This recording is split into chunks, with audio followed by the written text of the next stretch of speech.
Vamos a analizar la presión en un fluido. Y empezamos con un fluido en reposo, en este recipiente, que es un poquito extraño, pero básicamente tengo una sección horizontal que está cerrada en ambos extremos y dos secciones verticales que están abiertas, en lo más alto están abiertas a la atmósfera.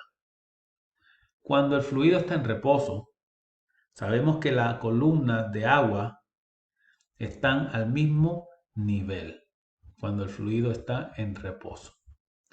Ahora, ¿qué pasaría si abro esta sección horizontal y abro esta sección y lo conecto con una tubería que lleva un flujo en esta dirección? ¿Qué pasaría con estas columnas de agua? Por ejemplo, la columna de la derecha subiría o bajaría o se quedaría igual. Pausa el video unos segundos y piensa en tu respuesta.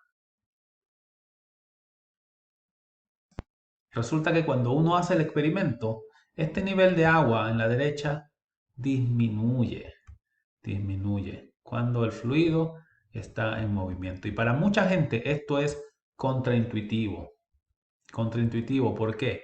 Porque si piensas en términos de la presión, vamos a poner un punto 1 aquí con una presión P1 y un punto 2 aquí con una presión P2. ¿Qué es lo que está pasando? ¿Por qué esto es contraintuitivo? Pues fíjate, por un lado, la presión, ¿verdad? Cuando el fluido está en reposo, nosotros esperábamos que la presión para puntos al mismo nivel sea la misma.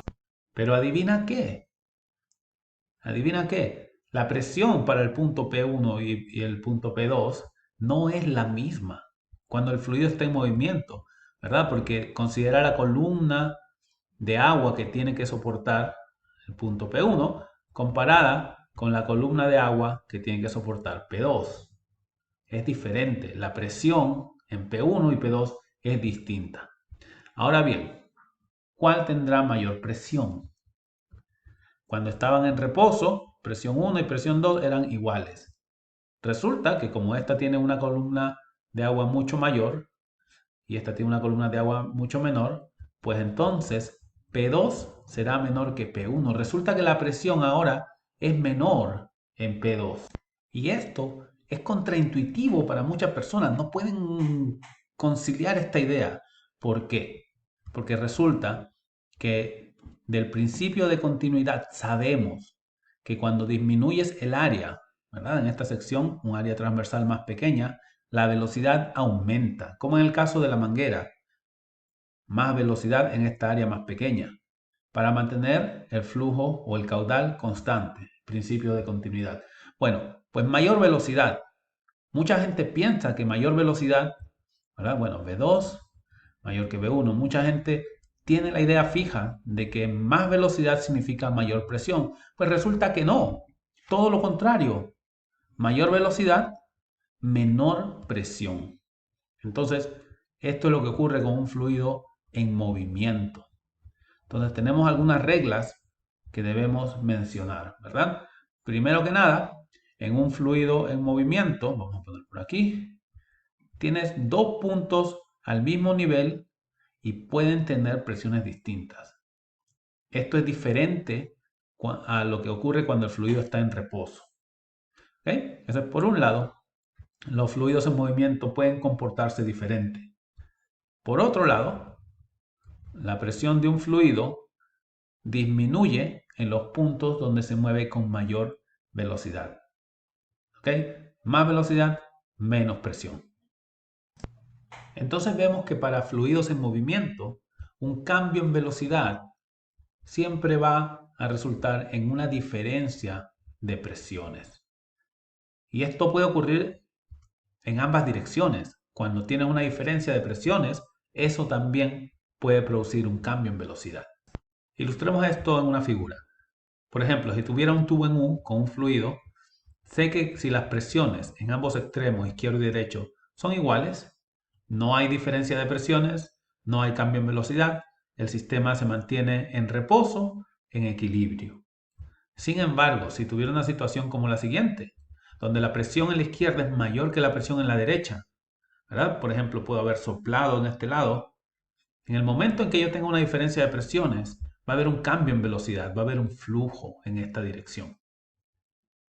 Lo mismo ocurre en el caso inverso si la presión 1 es menor y la presión 2 es mayor, puedo haber absorbido en el extremo izquierdo, sé que hay una diferencia de presiones, ocurre un cambio de velocidad y tengo un flujo en esta dirección.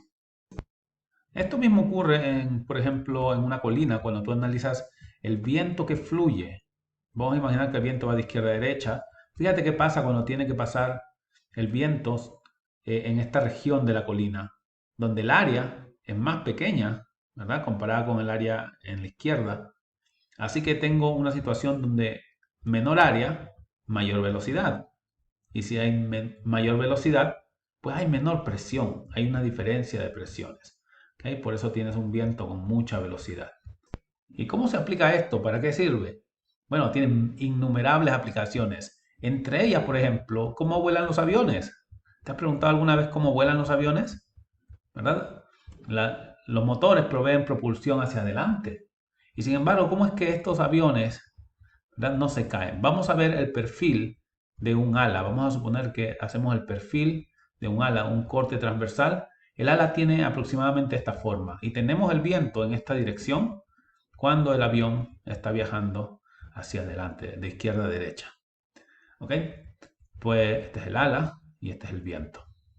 Ahora bien, decir un cambio en velocidad es otra manera de decir que tenemos una aceleración. Y una aceleración ocurre siempre que tú tengas una fuerza. ¿Okay? Así que una diferencia de presiones se traduce en una fuerza. ¿Hacia dónde? Fíjate, ¿hacia dónde es el flujo? P1 es mayor aquí y P2 es menor. Así que el flujo va hacia los lugares con menor presión. Lo mismo aquí. P1 es menor y el flujo va hacia el lugar con menor presión. ¿Ok? Cuando volvamos entonces a nuestro ejemplo, veamos dos puntos, P1 y P2. En P1, ¿verdad?, hay una menor área. Fíjate, las líneas de flujo están más comprimidas, más cerquitas. Menor área, mayor velocidad. Y sabemos que hay una diferencia en presiones. Cuando hay alta velocidad, hay baja presión. Así que P1 tiene una presión menor que P2. Una presión menor. Y sabemos que va a haber siempre un flujo hacia los lugares con menor presión. Así que en este caso tendré una diferencia de presiones, lo que se traduce en una fuerza. Tendré una fuerza hacia el lugar con menor presión. Y esta fuerza es llamada a veces fuerza de sustentación, es la que permite que los aviones se puedan mantener arriba en el aire y puedan volar sin caerse. Entonces, como pueden ver, hay una razón para esto, hay una explicación. No ocurre por casualidad, porque sí. Y tiene que ver con cómo se comportan los fluidos cuando están en movimiento.